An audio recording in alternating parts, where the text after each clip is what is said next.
Freedom వేరుశనగ నూనెతో వంటింటి ఊరగాయలకు మన ఊరి రుచిని తెచ్చేద్దాం. ఆంధ్రప్రదేశ్ రాజధాని అమరావతిని ఇతర ప్రాంతాలతో అనుసంధానించేటువంటి క్రమంలో ఐకానిక్ బ్రిడ్జికి రూపకల్పన చేసింది గతంలో చంద్రబాబు నాయుడు ప్రభుత్వం. అయితే 2019లో జగన్మోహన్ రెడ్డి అధికారంలోకి వచ్చిన తర్వాత ఆ ప్రాజెక్టు పనులు పూర్తిగా ఆగిపోయిన పరిస్థితి. ఇప్పుడు మళ్ళీ ఐకానిక్ బ్రిడ్జ్ వస్తుందా రాదా? ఎందుకంటే ఈ 5 ఏళ్లలో చాలా పరిణామాలు జరిగినాయి. వెస్ట్ బైపాస్ పేరుతో ఐకానిక్ బ్రిడ్జ్ ప్రతిపాదించినటువంటి ప్రాంతానికి 2-2.5 కిలోమీటర్ల దూరంలోనే ఒక వంతెన ఏర్పాటైంది. ఇప్పుడు అది ప్రారంభోత్సవానికి కూడా సిద్ధమవుతుంది. ఈ క్రమంలో ఐకానిక్ బ్రిడ్జ్ ఓపెన్ చేస్తారా, మళ్ళీ ఆ పనులను ప్రారంభిస్తారా లేదా అని చర్చ జరిగింది. దీనికి మొత్తానికి కూడా ఒక కన్క్లూజన్ ఇచ్చింది ఏపీ ప్రభుత్వం, ముఖ్యంగా Amaravati development corporation. Iconic bridge place మారుతుంది. ఆ బ్రిడ్జ్ నిర్మాణానికి సంబంధించినటువంటి కన్సల్టెంట్ని నియమించే ప్రక్రియకి నోటిఫికేషన్ రిలీజ్ చేసింది అమరావతి డెవలప్మెంట్ కార్పొరేషన్. సో ఎక్కడి నుంచి ఎక్కడికి ఈ బ్రిడ్జ్ రాబోతుంది? గతంతో పోల్చి చూసినప్పుడు గతంలో ప్రతిపాదించినటువంటి బ్రిడ్జికి ఇప్పటి బ్రిడ్జికి ఎలాంటి తేడా ఉంది? గతంలో ఇచ్చినటువంటి నమూనా కూచిపూడి ముద్రల దగ్గర నుంచి కొండపల్లి బొమ్మల వరకు అనేక రకాల నమూనాలను ఉపయోగించడం ద్వారా ఒక 2 స్టెప్ బ్రిడ్జిగా దీన్ని ఐకానిక్గా మలచాలని గతంలో ప్రభుత్వం భావించింది. మళ్ళీ దాదాపు ఈ అంశాలన్నీ అందులో ఉంటాయా లేదా ఒకసారి పరిశీలించేటువంటి ప్రయత్నం చేద్దాం. అమరావతి బ్రిడ్జికి సంబంధించినటువంటి నోటిఫికేషన్ ఇది రిలీజ్ చేసి selection of consultants.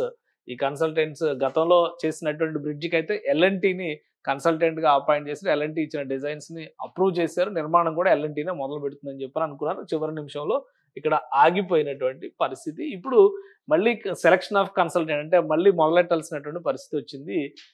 Request for qualification come proposal quality and cost based selection అనేటువంటి ప్రతిపాదన రిలీజ్ చేసింది. Request for proposals of approach appointment of consultant for preparation of detailed project report for Amaravati iconic bridge over river Krishna connecting NH65. అంటే ఇది Hyderabad Vijayawada highway Machilipatnam వరకు వెళ్తుంది. ఇది Hyderabad Vijayawada highway ఎక్కువగా మనం విజయవాడ వరకు కనెక్టివిటీని చూస్తే కనుక NH65 ఇది. దీనిపైన చేసేటువంటి నిర్మాణం నియర్ మూలపాడు. సో లొకేషన్ కూడా క్లారిటీ వచ్చేసింది.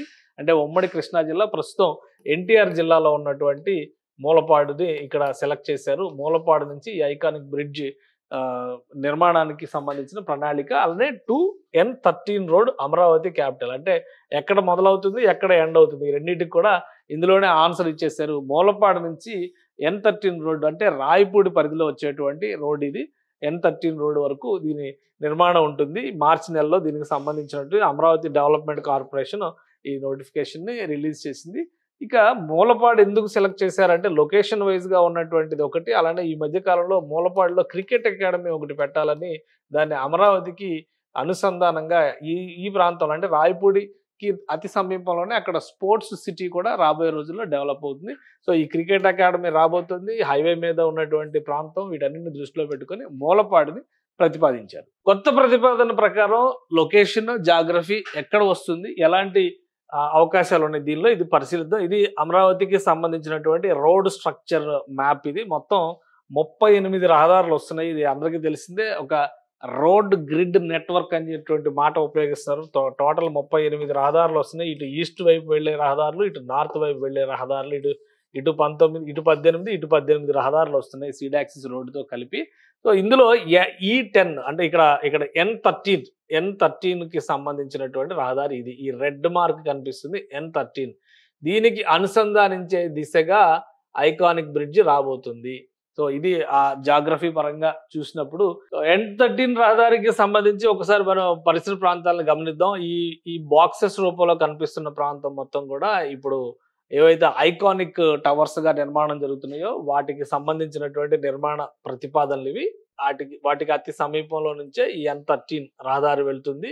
సో ఇది కనెక్టివిటీ ఇచ్చేటువంటి అవకాశం ఉంటుంది. అలానే గతంలో ప్రతిపాదించినటువంటి ప్రాంతం ఇది. ఎందుకంటే ఇదంతా కూడా సీడ్ క్యాపిటల్ ఏరియాలో, కోర్ క్యాపిటల్ ఏరియాలో వచ్చేటువంటి అడ్మినిస్ట్రేటివ్ క్యాపిటల్ భవనాల సముదాయం కింద మనం చూడాల్సి ఉంటుంది. ఈ రహదారి ఈ చివరి నుంచి ఆ చివరి వరకు కనెక్ట్ అవుతుంది కాబట్టి దాని మీద మనకు ఒక క్లారిటీ ఉంది. ఇక గతంలో ప్రతిపాదన చేసినటువంటి ప్రాంతాన్ని కూడా ఒకసారి మనం పరిశీలిద్దాం. గతంలో ప్రతిపాదన చేసినటువంటి ప్రదేశం ఇది N10 రహదారి దగ్గర నుంచి నిర్మాణం చేయాలనేటువంటి ఒక ఆలోచన చేశారు. పవిత్ర సంగమం దగ్గరికి వెళ్ళి కనెక్ట్ అవుతుంది. అంటే ఈ రహదారి N10 ఇది వాస్తవానికి ఇక్కడ మనం గమనిస్తే administrative capital area buildings, iconic buildings అన్నీ ఉన్నది ఈ ప్రాంతంలో. అంటే ఐకానిక్ బిల్డింగ్స్‌కి యువతలి పక్కన ఈ నిర్మాణం చేయాలనేటువంటి ఆలోచన చేశారు. అంటే విజయవాడకి సమీపంలోకి వెళ్ళేటువంటి ప్రాంతం. ఇలా ఇక్కడ పవిత్ర సంగమం దగ్గర ఇక్కడ నుంచి ఈ N10 ఇటు వెళ్తుంది. ఇక్కడ పవిత్ర సంగమం దగ్గర కనెక్షన్ అవుతుంది.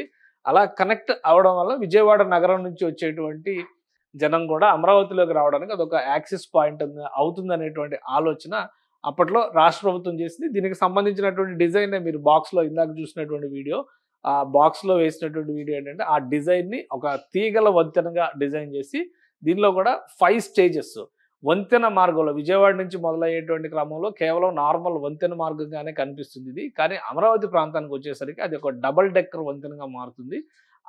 అక్కడ అనేక రిక్రియేషన్స్, సాంస్కృతిక కార్యక్రమాలకు సంబంధించినటువంటి శిల్పారామం లాంటి వ్యవస్థలతో సహా ఆంధ్రుల సంస్కృతి వైభవాన్ని, అమరావతి చరిత్రని చెప్పే విధంగా ఆ ఐకానిక్ బ్రిడ్జ్‌ని డిజైన్ చేయాలని అప్పట్లో ప్రభుత్వం ప్రయత్నించింది.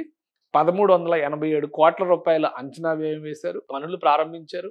L&T సంస్థకి అప్పగించారు. నిర్మాణం ముందుకు వెళ్ళేటువంటి క్రమంలో ఎలక్షన్స్ జరిగినాయి. ఎలక్షన్స్ తర్వాత ప్రభుత్వం మారడం, ఆ బ్రిడ్జిని అక్కడతో ఆపేయడం జరిగింది.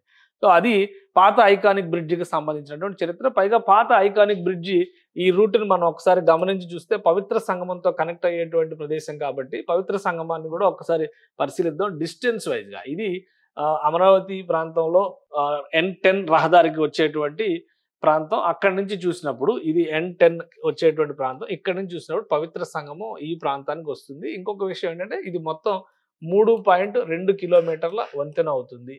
ఈ 3.2 కిలోమీటర్ల వంతెననే అంత డిజైన్ చేశారు. అయితే అమరావతికి ప్రధానంగా విజయవాడ నగరానికి మధ్య ఉన్నటువంటి కృష్ణా నదిలో కొన్ని ప్రత్యేకతలు ఉన్నాయి. చాలా ఐలాండ్స్ ఉంటాయి కృష్ణా నదిలో. ఈ ఐలాండ్స్ మనం ఎప్పుడు కూడా గమనించం. ఇవన్నీ కూడా ఐలాండ్సే. కానీ ఇది మనం కేవలం ఒక నదిగానే చూస్తాము. సో ఇక్కడ ఈ ఐలాండ్స్‌ని దృష్టిలో పెట్టుకొని ఫస్ట్ విజయవాడ నగరం సమీపంలో ఉన్న పవిత్ర సంగమం నుంచి వచ్చేటువంటి ఈ రహదారి నార్మల్ వంతెనగా వచ్చినప్పటికి కూడా ఈ ఐలాండ్స్ దగ్గర నుంచి మాత్రం ఇది ఒక ఐకానిక్‌గా మారిపోతుంది. దానికి సంబంధించి అనేక అట్రాక్షన్స్ అక్కడ కిందికి దిగి పార్కుల్లో ఎంజాయ్ చేసే విధంగా న్యాచురల్‌గా బయోడైవర్సిటీ పార్కులను కూడా డెవలప్ చేయాలి. అక్కడ డిఫరెంట్ ఎకాలజీ ఉంటుందని చెప్పని ఆ ప్రణాళికను సిద్ధం చేశారు. కానీ ఈ ప్రతిపాదన ఆగిపోవడం వలన ఇప్పుడు తాజాగా చేస్తున్నటువంటి N10 రహదారి దగ్గర నుంచి చేస్తున్నటువంటి ప్రతిపాదన N10 దగ్గర నుంచి ఆగిపోయింది ఇది ప్రతిపాదన. N13 దగ్గర నుంచి చేస్తున్నటువంటి ప్రతిపాదన అంటే విజయవాడ కొంత దూరం అవుతుంది. కానీ బ్రిడ్జ్ సైజు కూడా పెరుగుతుంది. ఇది చాలా కీలకమైనటువంటి అంశం కాబోతుంది. ఒకసారి గమనిద్దాం బ్రిడ్జికి దానికి దీనికి ఉన్నటువంటి తేడా ఏంటి? ఇది కేవలం 3.2 కిలోమీటర్ల డిస్టెన్స్‌తో ఉన్నటువంటి వంతెన. అది పెరుగుతుంది. ఒకసారి అది కూడా పరిశీలిద్దాం. ప్రస్తుతం ప్రతిపాదిస్తున్నటువంటి రహదారి అంటే రాయపూడికి నుంచి మూలపాడు వరకు వచ్చేటువంటి ప్రాంతాన్ని ఒకసారి పరిశీలిద్దాం. అది ఏ విధంగా ఉండబోతుంది. ఇది డిస్టెన్స్ వైజ్‌గా ప్రస్తుతం ఉన్నటువంటి జాగ్రఫీ పరంగా చూసినప్పుడు దాదాపు ఒక 35 కిలోమీటర్ల డిస్టెన్స్ వస్తుంది ఈ రెండు ప్రాంతాల మధ్య. బ్రిడ్జ్ నిర్మాణం గనక జరిగితే ఇది రాయపూడి దగ్గర ఉన్నటువంటి ప్రదేశం అంటే N13 రహదారి వచ్చేటువంటి మార్గం ఇది. అయితే ఇక్కడ నుంచి మూలపాడుకి చేరుకోవాలంటే 35 కిలోమీటర్లు ఇక్కడికి వచ్చి ప్రకాశం బ్యారేజ్ నుంచి ఇక్కడ వెళ్ళాలి. కానీ ఇప్పుడు నేరుగా ఈ ప్రాంతం నుంచి ఈ ప్రాంతానికి వెళ్ళేటువంటి బ్రిడ్జ్ మొత్తం 5.2 కిలోమీటర్ల డిస్టెన్స్ అవుతుంది. ప్లస్ ఇక్కడ పవిత్ర సంగమం దగ్గర గతంలో ప్రతిపాదించినటువంటి ప్రదేశం ఇది. గతంలో ప్రతిపాదించినటువంటి ప్రదేశానికి దీనికి ఉన్నటువంటి డిఫరెన్స్ ఏంటంటే ఇక్కడ డిస్టెన్స్ తక్కువ అవడం, అలానే ఈ ప్రదేశంలో కృష్ణా నదిలో అంతర్గతంగా ఉండేటువంటి ఐలాండ్స్ చాలా తక్కువగా ఉన్నాయి. ఇక్కడ చూస్తే కనుక మీరు జాగ్రఫీ పరంగా చూస్తే ఇక్కడ ఎక్కువ శాతం భూమే కనిపిస్తుంది.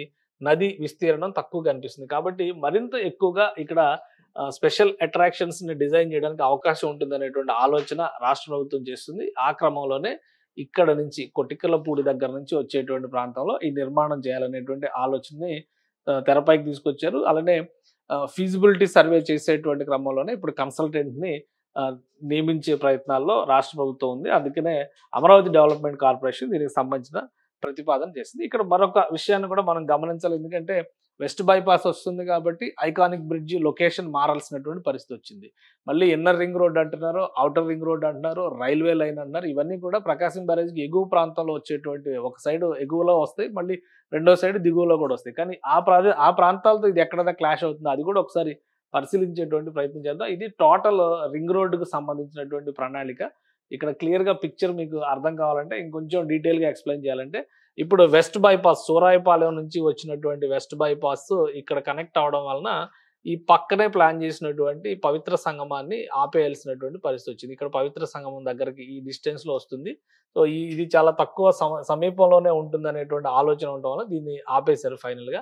ఇప్పుడు ఉద్దండరాయనపాలెంలో ఈ మనం చెప్పినటువంటి N13 రహదారిని దృష్టిలో పెట్టుకొని చూస్తే కనుక N13 రహదారి ఇది ఇక్కడి నుంచి వస్తుంది కాబట్టి ఇప్పుడు ఈ ప్రాంతం నుంచి ఇక్కడ వరకు మూలపాడు వస్తుంది. సో మూలపాడుకి సంబంధించి ఎలాంటి ఆటంకాలు ఉండవు. ఎందుకంటే డిస్టెన్స్ వైజ్ గా చూసినప్పుడు ఈ బ్రిడ్జికి ఇది ఇన్నర్ రింగ్ రోడ్డుకి సంబంధించినటువంటి లైన్. ఇన్నర్ రింగ్ రోడ్డుకి సంబంధించిన లైన్ అలైన్మెంట్ ని చూస్తే కనుక ఇంత డిస్టెన్స్ కనిపిస్తుంది. ఇది రెండో బ్రిడ్జ్ అవుతుంది. ఇక్కడ ఆల్రెడీ ఉన్నటువంటిది ఇది మూడో బ్రిడ్జ్ అవుతుంది. తర్వాత ఔటర్ రింగ్ రోడ్డు ప్రతిపాదన చేస్తే ఇంకా పైకి వస్తుంది కాబట్టి ఇక్కడ మరొక బ్రిడ్జ్ వస్తుంది. ఇది నాలుగో బ్రిడ్జ్ అవుతుంది. ఇక్కడే రైల్వే లైన్ కి సంబంధించి ఇది ప్రపోజ్డ్ రైల్వే లైన్ ఈ ఆరెంజ్ కలర్ లో ఉంది. ఇక్కడ మరొక బ్రిడ్జ్ కూడా వస్తుంది కానీ అది రైల్వే బ్రిడ్జ్ అవుతుంది. సో నార్మల్ ప్రయాణాలు చేయడానికి ఇది సాధ్యమయ్యేటువంటిది కాదు, రైల్వే లైన్ కి సంబంధించినటువంటి బ్రిడ్జ్. సో ఎలా చూసినా కానీ మూలపాడుకు సంబంధించినటువంటి ప్రాంతం కొంత అనుకూలంగానే ఉంది నిర్మాణానికి అనేటువంటి ఆలోచన వస్తుంది. పైగా డిస్టెన్స్ వైజ్ గా కూడా ఎక్కువ. అయితే ఒకటి ఇందులో డిసడ్వాంటేజ్ ఏముంటుందంటే ఇప్పటివరకు ప్లాన్ చేసిందంతా కూడా కనెక్టివిటీ విజయవాడ నగరాన్ని దృష్టిలో పెట్టుకుని చేశారు. ఎందుకంటే దాదాపుగా 10 లక్షల జనాభా ఒక విజయవాడ నగరంలోనే ఉంది. ఈ జనాభా అమరావతిలోకి ఎంటర్ కావడానికి ఫస్ట్ ఆప్షన్ కింద ప్రకాశం బ్యారేజ్ని ఉపయోగించి ముందుకు వెళ్తారు. కానీ స్పెషల్ అట్రాక్షన్స్ ఉండేటువంటి క్రమంలో పవిత్ర సంగమానికి విజయవాడ నగరానికి హార్డ్లీ 10 నుంచి 15 కిలోమీటర్ల లోపే డిస్టెన్స్ ఉంటుంది కాబట్టి అటు వెళ్ళడానికి కూడా స్కోప్ ఉంటుందని ఆలోచించారు. ఇప్పుడు ఈ చివరికి రావడం వలన జనాభాకి సంబంధించినటువంటి ఈ ఇంత దూరం రావడం వలన జనాభా పరంగా ఇటు వచ్చేటువంటి యాక్సెసిబిలిటీ అనేది విజయవాడ నగరం నుంచి వచ్చేటువంటి యాక్సెసిబిలిటీ అనేది ఎంత ఇన్ఫ్లుయెన్స్ అవుతుంది అనేది ఇప్పుడు ఆసక్తికరంగా మారినటువంటి వ్యవహారం. ఇంకా ఓవరాల్ కనెక్టివిటీ పరంగా చూసినప్పుడు ఏంటంటే ఇది NH65 అంటే హైదరాబాద్ నుంచి వచ్చేటువంటి రహదారి. హైదరాబాద్ నుంచి విజయవాడ మీదుగా మచిలీపట్నం వరకు వెళ్తుంది ఈ రహదారి. సో ఈ రెండింటి వలన అంటే హైదరాబాద్ నుంచి వచ్చే వాళ్ళకి ఇది ఒక పెద్ద గేట్వే అవుతుంది, అంటే అమరావతిలోకి ఒక గ్రాండ్ ఎంట్రన్స్ అవుతుంది అనేటువంటి ఆలోచన చేస్తున్నారు. ఇందులో ఎంతవరకు ఆ పాసిబిలిటీస్ ఉంటాయనేది చూడాలి. కానీ ఇన్ని స్పెషల్ అట్రాక్షన్స్ పెట్టినప్పుడు రిక్రియేషన్ పరంగా చూసినప్పుడు విజయవాడ నుంచి మూలపాడికి డిస్టెన్స్ ఎంత వస్తుంది? సో ఇది డిస్టెన్స్ పరంగా చూసినప్పుడు వచ్చేటువంటి సమస్య. అయితే విజయవాడ నగరానికి మూలపాడికి ఎంత డిస్టెన్స్ వస్తుంది అనేది కూడా ఒక్కసారి పరిశీలిద్దాం. విజయవాడ నగరానికి మూలపాడికి వచ్చేటువంటి డిస్టెన్స్ దాదాపు 25 కిలోమీటర్లు కనిపిస్తుంది. 25 కిలోమీటర్ల డిస్టెన్స్ అంటే ఇక్కడ నుంచి అక్కడికి ప్రయాణం చేయాలంటే ఇక్కడ నుంచి 25 కిలోమీటర్ల ప్రయాణం చేయడం ఒకటి, తర్వాత అమరావతి లోపలికి వెళ్ళేటువంటి మార్గం ఇంకొకటి. ఈ డిస్టెన్స్ వైజ్ గా కొంత ఇబ్బందికరమైనటువంటి పరిస్థితి ఉన్నప్పటికీ కూడా వెస్ట్ బైపాస్ నిర్మాణం తర్వాత అనివార్యంగా లొకేషన్ మార్చక తప్పని పరిస్థితి ఏర్పడుతుంది. సో అందుకనే దీన్ని మరికొంత డిఫరెంట్ గా డిజైన్ చేయడానికి అవకాశం ఉంది. ఎందుకంటే అమరావతిలోకి ఎంటర్ కావడం ఒకటే లక్ష్యం అయినప్పుడు పవిత్ర సంగమం నుంచి ఐకానిక్ బ్రిడ్జిని డిజైన్ చేసినటువంటి విధానం ఒక రకంగా ఉంది.